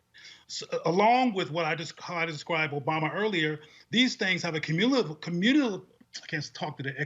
effect that throws a wrench in whether people should trust Biden or anybody else or not, and they have to prove themselves, and they usually don't. And because they don't, that's why black people don't go to the polls. They went to the polls for Obama because he was black. All right, Eugene, then Scott, and then I'm going to my next guest. Go, Eugene. The thing is this, a black network eventually has to step up, and with proper planning, it actually could be a cost-neutral situation. It would have been a cost-neutral situation because you're going to have sponsors that are going to set up and want that airtime. And it didn't happen this cycle. It absolutely 2022, 2024, it absolutely has to happen. Scott? One of the Democratic presidential debates was at a historical black college. On ABC. It was on ABC. It was a damn disgrace that whatever you define as the African American agenda or issues important to African American was not discussed. Well, in fact, The you, last- you, you actually had a much deeper discussion about black people at the debate that was on ABC that was in New Hampshire versus the one that was at Texas Southern University. I was there. You're absolutely right. Go ahead. That's right. And the last debate where there was more than two candidates, there was a substantive debate. Almost each candidate who didn't look like anybody on this network trying to put forth their African American bona fides on a litany of issues, which was really surprising. I think all of the Democratic presidential candidates had an agenda in writing, but also in their discussions. But remember, the first three, you didn't get to South Carolina where you had black people in the majority voting. So I think what Biden's attraction, or why Biden is attractive to African Americans, is not just Barack Obama, but he's been there and he's comfortable talking about these issues. He doesn't talk to black people or at them. He talks to them because of his years of public service, and that's why they trust him. That's why he won South Carolina, and that's why he's going to be the Democratic nominee. We cannot ignore that, nor can we hold him or anyone else to some racial litmus test on perfection, because he's imperfect as well. So I think he was convincing. I think all the Democratic candidates were convincing. But Roland, you said something about the definition of power. Your soliloquy or your presentation earlier was a definition of power, not just political power, but any power, and that is accountability. And so I think our work with Biden and the Democratic Party generally has to be about that organization build-out. And so I think we're going to be in good shape and better shape, but black people got to vote in massive numbers, not just register. But bottom line is you can't vote unless you can't get to them to vote unless you register them. You can't register them unless you educate and get them to talk about why, what they care about, and what matters to them. And so it all goes hand in hand. And folks, we talk about the importance of media. And my next guest last year launched a new mobile app called HBCU Go. It promised original content such as sports, music, entertainment, movies, edutainment, and live events. There have been some challenges in getting his content off the ground. Joining me right now is to talk about some of the problems that content creators face, Curtis Simons. He is the founder of HBCU Go TV. Curtis, glad to have you here. We were talking, of course, just that conversation there. Again, why black platforms matter, the kind of conversations that we have. And so you first of all try to start a HBCU cable channel. That did not go quite well. And so what are you now doing, and how have you been able to move the needle? Well, I think what you said earlier and what the panel's been talking about is some direction. Number one, you need that platform that has a channel that talks a little bit about what is into it for our society, our culture. Because one of the things that I think in this whole political ball game is money is the game, but the more important thing is we are the game. And we have to start believing within ourselves how powerful we are. And as many of you gentlemen laid out in what I was hearing over the last half an hour, I think there's a lot of different things in the agenda. And then I think Roland laid out very, very clearly, what it takes. The problem that I think we've got to work on as a family is pulling all of us together. We just work in silos. And when you have comments like Diddy's come out, then it shows exactly how separated we are and how we're not linked together to really try to grow the matter. Now, what I've done is, like you were saying, Roland, I've created not only the app now, but I've got a HBCU Go TV digital channel. So we just got up in February on Roku, and we plan to be up on Amazon in another month, and also on Apple TV. And we plan to open up that door and that platform to start being that voice for you and about you. With my education and working 14 plus years at BET and Executive Vice President of Marketing, I learned the value of what we bring to the table, because I saw a lot of things that you were saying about Jesse and other things early on, and how we definitely did not build the platform that could have been built. And we could have early on, as BT in its early days, should have been the Obama of black media. I mean, we should have been more of a force, but we went a different route, unfortunately. So I think that my new HBCU Go channel will begin to be that platform that you're looking for. And as you were talking about the town hall meetings, we were just talking about that in creating better town hall meetings on HBCU campuses so we can talk about this issue, because we understand the value of that vote. So this channel will be dealing with a lot of that in the area of education, entertainment, sports, lifestyle, fraternities, and really talking about the value of HBCU schools. I mean, one of the things that I'm tired of hearing, a graduate of Central State University in Ohio, I'm tired of hearing the word that HBCU schools are not valued, because we are. And that's the one thing that this channel will be out there to drive more of that and educate more people on that value. So and I think we have some issues with your video, so hopefully we'll get that straight. So Okay. the app so folks out there who are watching, so the name of the app, is it HBO Go or HBO to go? HBO Go. I'm sorry, HBCU Go. Yeah, HBCU Go, yes. HBCU Go, all right, let's go, let's see here. Okay, Henry, go to my iPad. So HBCU Go, a hang time experience. I'm here on the App Store. Let's see here. It lays out exactly. So let's go ahead and do this here. We'll go ahead and download the app. We'll take a look at that and see what's going on. And okay, so let's see here. So let's let's download that. And so so I see on here, you say it's free to play and everyone has a chance to win special prizes. Watch the best entertainment produced by millennial content producers from the campuses. HBCU Hang Time connects friends and meets new people. You can also watch video content up close and tune in with English or Spanish commentary. Yes, the goal with the app, it was an organization out of New Jersey that helped me build this app.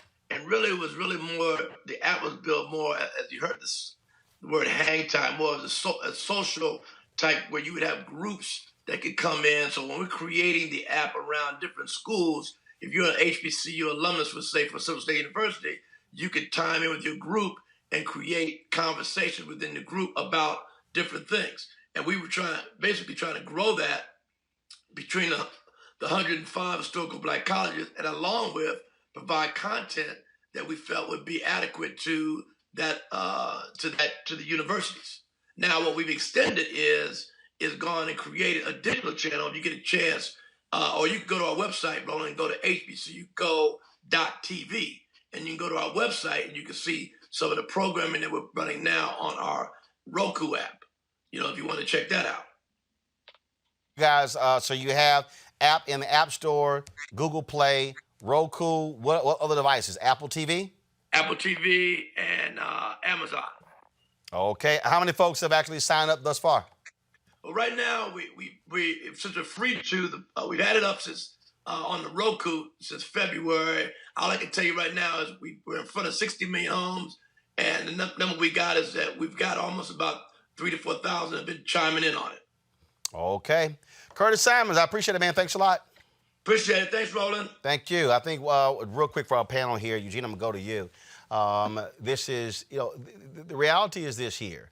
We as African Americans are driving content, driving development on so many other platforms, but we also have to get to a point where we are looking at what is ours. One of the reasons I created this segment every Wednesday to talk about Black tech is because we need to understand what's happening with us out there that we own, that we control.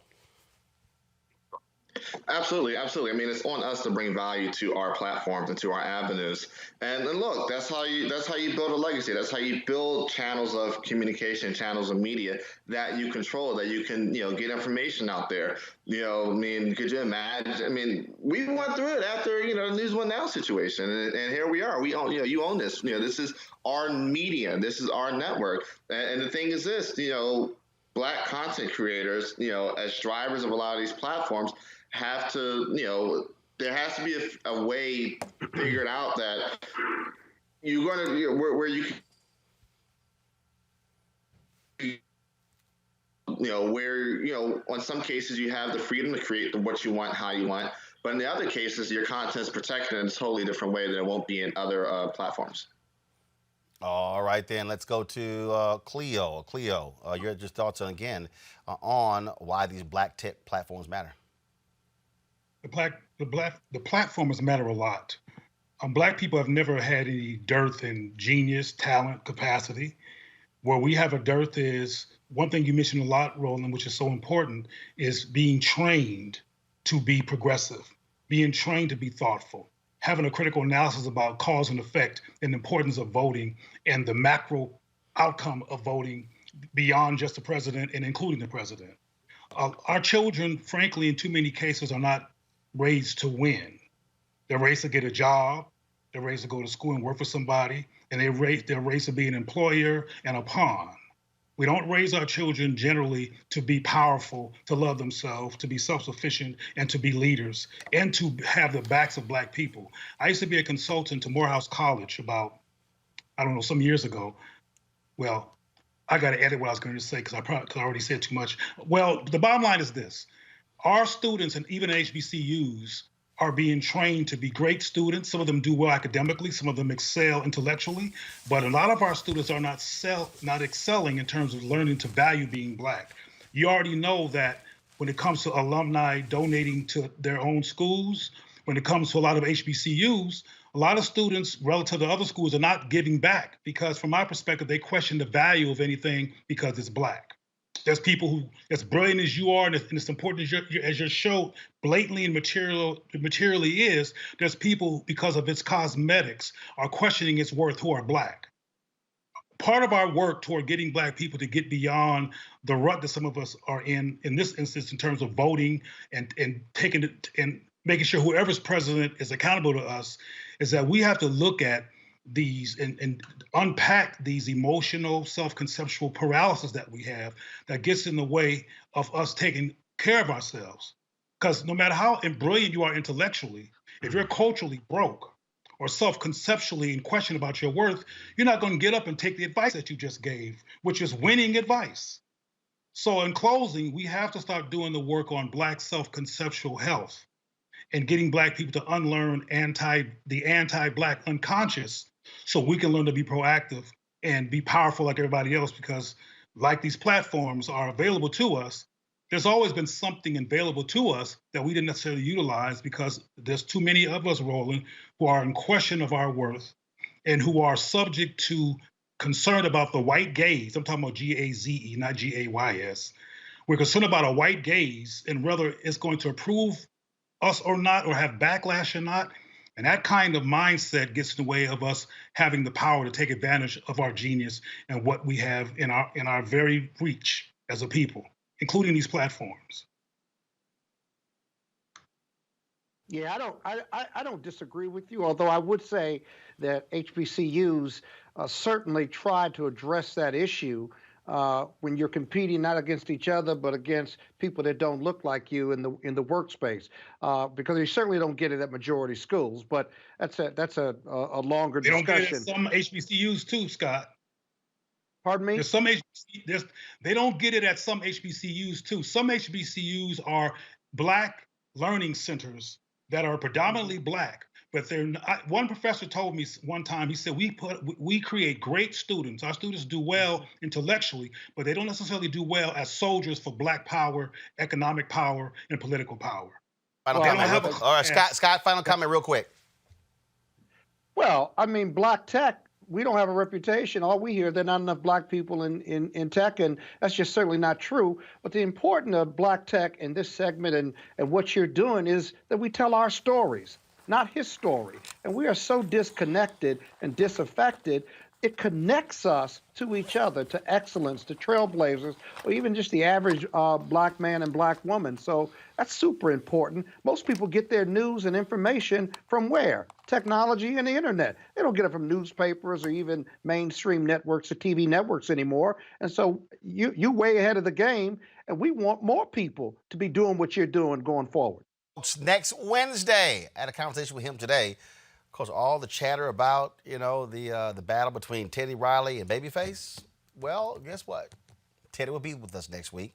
And wait till you hear him talk about the tech platform that he has where those future battles can take place. Eugene, Scott, Cleo, I certainly appreciate it. Thank you so very much being with us today. Folks, when we come back from this break, Wild 'N Out Wednesday. Got to have a little fun. Comedian Alycia Cooper's up next on Roland Martin Unfiltered. You want to check out Roland Martin Unfiltered? YouTube.com/Roland S. Martin. And subscribe to our YouTube channel. There's only one daily digital show out here that keeps it black and keep it real. It's Roland Martin Unfiltered. See that name right there? Roland Martin Unfiltered. Like, share, and subscribe to our YouTube channel. That's YouTube.com/Roland S. Martin. And don't forget to turn on your notifications so when we go live, you'll know it. Fam, on this day 7 years ago, Reverend Dr. William Barber, along with 16 others, were arrested at the North Carolina State Legislature for protesting for voting rights in public schools, the assault on the poor and unemployed, and those who are without health care. This led to the first Moral Monday. They, of course, changed North Carolina in a good way, still fighting the good fight. And so, big shout out to Reverend Dr. William J. Barber and all other folks, repairs of the breach, the NAACP, and others who were fighting for what's right there in the state of North Carolina, and that thing is spread all across the world. All right, folks, every Wednesday, we try to have a little fun, have a little light when it comes to our segment Wild Not Wednesday. Joining us right now is Alycia Cooper. She's a comedian and filmmaker who joins us now. Alycia, how you doing? I'm good, Roland. How are you? Doing great. You also got a new film dropping on Friday. It's called Trade. Yes. All right, y'all. And I'm so excited about it. Here's a clip. It's a psychological thriller. Here's a clip.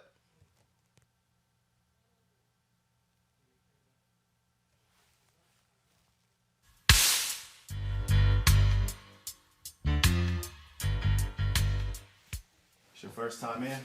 No, I did 6 months up in juvie. That's my first time in prison, though. My wife is a doctor, and I have 2 beautiful kids in private school. Any of these are cellmate? He doesn't have any family. He never has visitors. That's so sad. I'm so happy we got this place. Give me a call as soon as you get this, please. Come on. Fuck your money.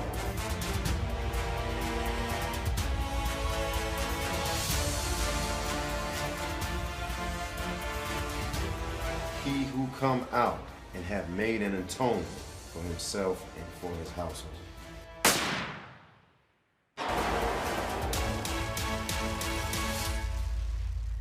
All right, Alycia, where folks will they be able to see the movie? They'll be able to see it on a new streaming service called Urban Flix. URBANFLIX. They can see it on their laptop. There's a 7-day free trial starting this Friday, which is the same day you can see the movie. Urban Flix. Yeah, and you can get it on Roku, your app on your phone, or your laptop. All right, did I see Buddy Lewis in one of those scenes? Yes, you did. Why the hell would you have a charity case in your movie? Was he free? Let me tell you. Was he free? He was not free. And Buddy was actually an executive producer. But let me tell you, Roland, the first time I came to LA in 1996, Buddy was running the belly room of the Comedy Store. And I begged him to put me up first, and I bombed. Buddy went up behind me and ripped, making fun of me bombing. And he brought the room back. And I never forgot it. And we ended up working together on Magic Johnson's late night talk show. And I reminded Buddy, I said, I'm the one you fried that night for bombing. And Buddy and I have been friends ever since. Well, Buddy's an Omega. He bomb all the time. So, you know, and yeah, I'm going to send him a text in a second. My goodness. All right, so we've been sitting here looking at all the craziness that's been going on. So here's the deal. Somebody put this out today. I think The Root did. They said if there was a Michael Jackson-Prince battle, who would win? Now, folks got mad at me. I'm sorry. I think Prince and Michael will go head-to-head on the fast stuff. It's going to be over once you get the slow stuff. Michael Jackson ain't got enough slow jams to compete with Prince. Sorry. No. Me and you are on the same page with that. Adore? How can you beat Adore? Insatiable? Like Prince, I ain't never been with a woman who said, baby, put on that Michael Jackson slow jam. That ain't never happened. Yep, even Michael, you and me are on the same page with that. There's no competition. Now, the fast records, Michael got you. We got to admit, though, there was only one of them that we used to dress like, and that was Michael Jackson. We all had that beaded jacket with the 74 zippers, wasn't a pocket nowhere on the jacket. I don't know, because here's the deal. There are only two groups / artists who could dictate your dress code? Frankie Beverly and Maze and Prince. You gonna wear purple. Mm-hmm. I mean, your ass grown. You ain't wearing all them damn zippers on your jacket. We wore the Michael Jackson. Hell no. We wore the Michael Jackson. I went to the clothes, Jackson's Victory Tour concert in Houston. I wasn't wearing them damn high water ass pants with some white socks showing and a red ass zipper jacket. That wasn't going. I'm just letting you know that wasn't gonna happen. So, but I will agree that Prince commandeered an entire color. We know that Prince owns purple. Right. We completely know he took purple before the color purple. If you went to a Prince concert, you wore purple. You go to a Maze concert, white linen will sell out in the city. That's true. You got it, Roland. So how you dealing with this quarantine? Oh, I'm not dealing with it. My fingernail. Look at my fingernails, Roland.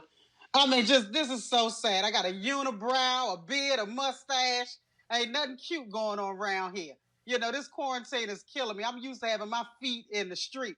As soon as I leave out for essentials, I start sweating already because I swear I got the Rona. I've been out the house 2 minutes and I got it. I'm running back in the house. This is sad. This is worse than any horror movie we've ever seen. Well, so I understand. Why can't you just go to YouTube and learn how to do your own nails? YouTube, because I already got to go to YouTube and learn how to do my own hair. There's a few things that come in front of that. I mean, I'm YouTube tutorial meals. I've never cooked this much in my life, Roland. Look, I keep hearing women complain about hair. That's why they make hats. You at the house. Who the hell gonna see you? And let me tell you, I've been living like ain't nobody gonna see me. You know, I don't understand. It's been real sad. Hey, look, Janet Jackson look cute as hell in the baseball cap. I'm just saying, look, I've seen some sexy women in the baseball cap. It's a hat. I don't understand why y'all women keep freaking out about this coronavirus, can't get your hair done. Wear a hat. Y'all can wear church hats. Y'all go get you a Dorothy Height church hat. You can get you some baseball hats. You can get a helmet. You can get a construction hat. I don't understand what the problem is with y'all and like somehow your life is going to end because you can't go see Tamika doing your hair. You know, I just think we got into this routine. You know, and anytime your routine is shook up, you get shook up. But one thing about this coronavirus, we are learning a whole new way of living. I've gotten so much accomplished in these last 6 weeks. I'm writing. I'm doing all kinds of stuff I never would have done, had this coronavirus not hit. So in a way, it's turned out to be a good thing. You get to reconnect with family members you haven't had time to talk to. It's going to, in the long run, we are going to look back on this time and realize it was actually a good thing. Well, again, that's why I just keep trying to explain to people. I mean, I don't think people look at this whole thing wrong. They say, do you realize how much money sisters are saving by not going to get their hair did every 2 weeks? Yeah, it's funny. I'm watching my checking account increase because I can't go spend nothing. So, yeah, I can't get my nails done, my toes done, my brows done. We sisters, we can go invest in some stock after this thing is over because we can't spend. I know husbands are real excited that their wives can't spend. But you know what? We done also figured out how to get online. I done bought all kinds of cockamamie stuff online because I can't get out the house. I done bought some exercise equipment that look plumb crazy because I can't get out the house. So we done found another way to spend. Okay, you bought some exercise equipment. Have you used it? Well, it just came 2 days ago. No, I have not used it. It looks crazy. But I'm gonna use it. It's purple. I'm gonna use it. I don't understand. It's purple? It's purple. Oh, so you didn't get one dressed up like Michael Jackson?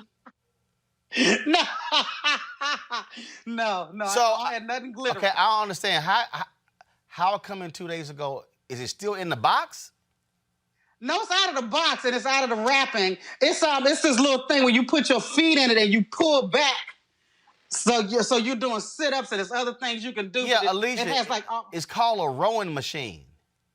No, but it's not that good. It's not that. That sounds more expensive than what I got. What I got was like $30. You put your feet in like bicycle things, and then you pull back on this tension rod. So it ain't that expensive. So what you're saying is, you bought you a cheap ass piece of exercise equipment that likely That's what I'm saying. don't work the moment you pull it out of the box. But when you're addicted to spending, it all makes sense at the time. I can't adapt. I can't. I don't even know what that. I don't even know what the hell that is. I don't even know. All right, so you cooking more, you writing more. Yeah. Yes. All right. What else you working on? Working on some new material.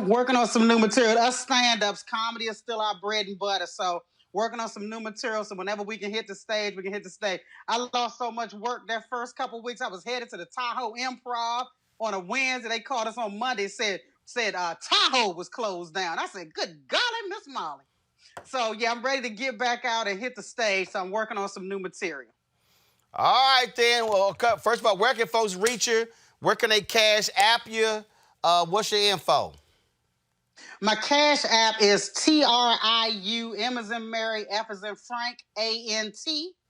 And they can reach me on AlyciaCooper.com. They can reach me on Instagram, Alycia Cooper, and Twitter, Alycia Cooper. All right. Well, that movie comes out on Friday. Tell everybody again where they can watch it. They can watch it on Urban Flix, URBANFLIX. All right. Alycia, we appreciate it. Thanks a lot. Thank you, Roland. Always good talking to you. All right, have a good one. All right, folks, before we go, I want to be sure to read off the names of the folks who have supported our show. We certainly appreciate what they do. And so let me go ahead and find the email here. My man Keenan sent me the email with the names. If you did not hear your name, just simply send us an email. We'll get that thing taken care of right quick and in a hurry. And so where is the doggone email, y'all? Okay, let me go to it right here. Let me go to it right cheer. All right, y'all. Here are the names of the folks.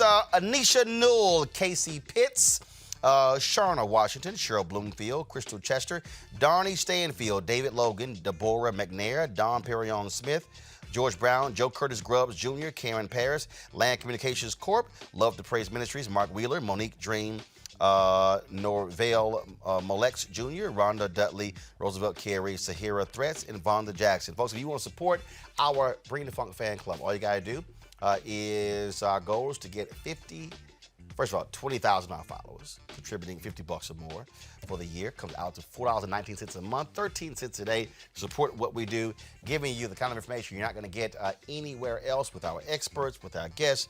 That's what we're all about here. Folks, go to Cash App, $ right there, RM Unfiltered, okay? $RM Unfiltered on Cash App. If you're watching on YouTube, you can support us as well by giving right there on our YouTube channels. I see more than 3,000 of you are watching today, so y'all can give right there. Also, actually, folks, Godfrey's going to be on the show Friday. Godfrey's going to be on Friday. PayPal is paypal.me/RMartinUnfiltered, paypal.me/R Martin Unfiltered. All right, folks, it has been absolutely if you want to pay with a credit card, go to RolandMartinUnfiltered.com. We can use Square to do so. So appreciate it. So you give right now, I'll give you a shout out tomorrow right here on the show. So we appreciate everybody who's given, no matter how much you contributed, because you make this show possible, and we certainly appreciate it. All right, folks, I'm gonna see you guys tomorrow right here on Roland Martin Unfiltered. Got a great thing for you tomorrow. I got a sister who she has created her own virtual reality headset. Friday, there's going to be the first virtual reality comedy show featuring D.L. Hughley, Chris Spencer, and others. The creator of that, a sister, she'll be with us tomorrow. Her site is called Seek.com, CEEK.com. Don't want to miss that conversation. See you tomorrow. Holla!